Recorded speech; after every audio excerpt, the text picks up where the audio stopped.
और रायपुर से अगली बड़ी खबर, जहां गृह मंत्री अमित शाह का एक दिवसीय छत्तीसगढ़ दौरा है और आज बस्तर दौरे पर रहेंगे केंद्रीय गृह मंत्री अमित शाह।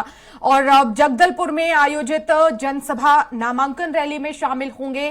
करीब 2:30 बजे कोंडागांव पहुंचेंगे अमित शाह। कोंडागांव में आयोजित जनसभा और नामांकन रैली में शामिल होंगे।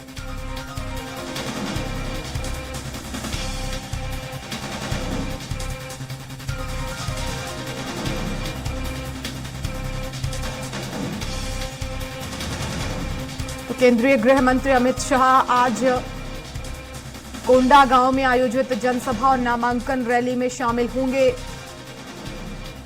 एक दिवसीय छत्तीसगढ़ दौरा है। केंद्रीय गृह मंत्री अमित शाह पहुंच रहे हैं, बस्तर दौरे पर रहेंगे। आपको बता दें कि पहले चरण में 7 नवंबर को 20 सीटों पर मतदान होना है, जिसमें बस्तर की भी कई सीटें हैं। और ऐसे में नामांकन रैली में शामिल होंगे सीएम माफ कीजिएगा केंद्रीय गृह मंत्री अमित शाह। और इस दौरान पार्टी प्रत्याशी के पक्ष में आमसभा भी करेंगे, जनसभा को संबोधित करेंगे, साथ ही साथ नामांकन रैली में शामिल होंगे।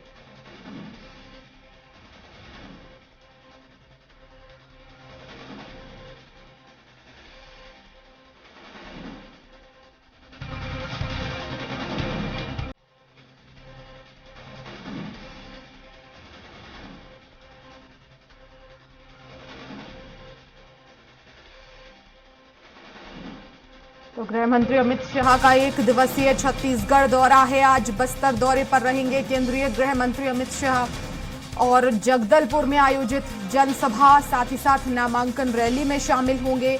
दोपहर करीब 2:30 बजे कोंडागांव पहुंचेंगे अमित शाह और कोंडागांव में जनसभा आयोजित की जा रही है, जिसमें शामिल होंगे। नामांकन रैली में भी शामिल होंगे। तो इससे पहले 16 तारीख को भी केंद्रीय गृह मंत्री अमित शाह पहुंचे थे छत्तीसगढ़ और ऐसे में पूर्व सीएम रमन सिंह के नामांकन में शामिल हुए थे। और एक बार फिर से उनका एक दिवसीय बस्तर का दौरा है। दोपहर करीब 2:30 बजे कोंडागांव पहुंचेंगे। तो विधानसभा चुनाव की तारीख नजदीक आती जा रही है। छत्तीसगढ़ में 2 चरणों में मतदान होना है, 7 नवंबर और 17 नवंबर, ये 2 तारीख जिसमें चुनाव होगा। 7 नवंबर को 20 विधानसभा सीटों पर मतदान होगा। ज्यादातर ये सीटें संवेदनशील मानी जाती हैं, नक्सली इलाका है और ऐसे में यहां पर सुरक्षा की दृष्टि से पहले 20 विधानसभा सीटों पर मतदान होगा और उसके बाद बची हुई 70 सीटों पर दूसरे चरण में मतदान होगा।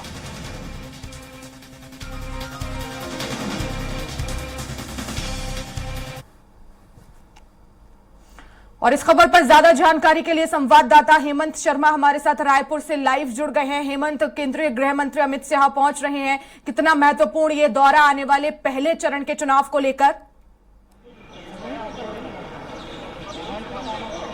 और देखिए, सत्ता में वापसी के लिए बीजेपी पुरजोर कोशिश कर रही है और उसी सिलसिले में खासतौर पर बस्तर को इस बार टारगेट बीजेपी ने किया है। हर कोई बड़ा नेता जगदलपुर के दौरे पर या बस्तर के अंदरूनी इलाके के दौरे पर पहुंच रहा है और आज उसी कड़ी में केंद्रीय गृह मंत्री अमित शाह एक दिन के दौरे पर बस्तर में रहेंगे। सबसे पहले उनकी जगदलपुर में सभा होगी और उसके बाद वो कोंडागांव में आम सभा को संबोधित करेंगे।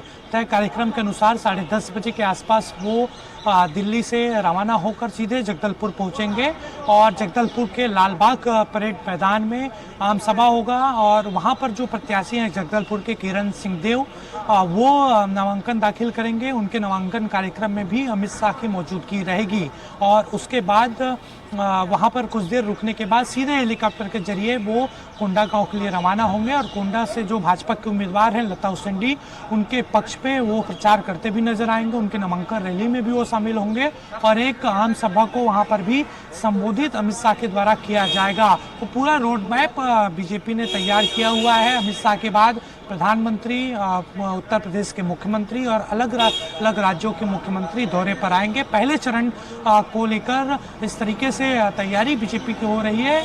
उसी सिलसिले में ये तमाम दौरे हो रहे हैं। 7 नवंबर को पहले फेज का मतदान होना है और उसी कड़ी में हालांकि स्टार प्रचारकों की सूची जरूर अभी सामने नहीं आई है, फिर भी लगातार बीजेपी के नेताओं का दौरा खासतौर पर बस्तर के तो इलाके में केंद्रीय हो रहा है। नेतृत्व का दौरा हेमंत यहाँ पर हो रहा है बस्तर पे, खास तौर पर पहले चरण में मतदान भी है और ऐसे में कोशिश यही है कि बस्तर पे जो सीटें हैं उन पर बीजेपी जो है एक बार फिर से काबिज हो जाए, क्योंकि 2018 में देखा कुछ खास रिस्पांस मिला नहीं भारतीय जनता पार्टी को।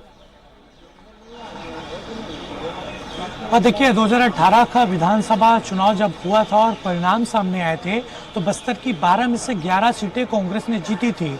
दंतेवाड़ा एकमात्र सीट ऐसी थी जहां पर भाजपा ने जीत दर्ज की थी। लेकिन जिस तरीके से नक्सली हमले में स्वर्गीय भीमा मंडावी की हत्या हुई और उनका निधन हुआ, उसके बाद से वहां पर उपचुनाव हुआ और उस उपचुनाव में भी दंतेवाड़ा की सीट बीजेपी हार गई थी।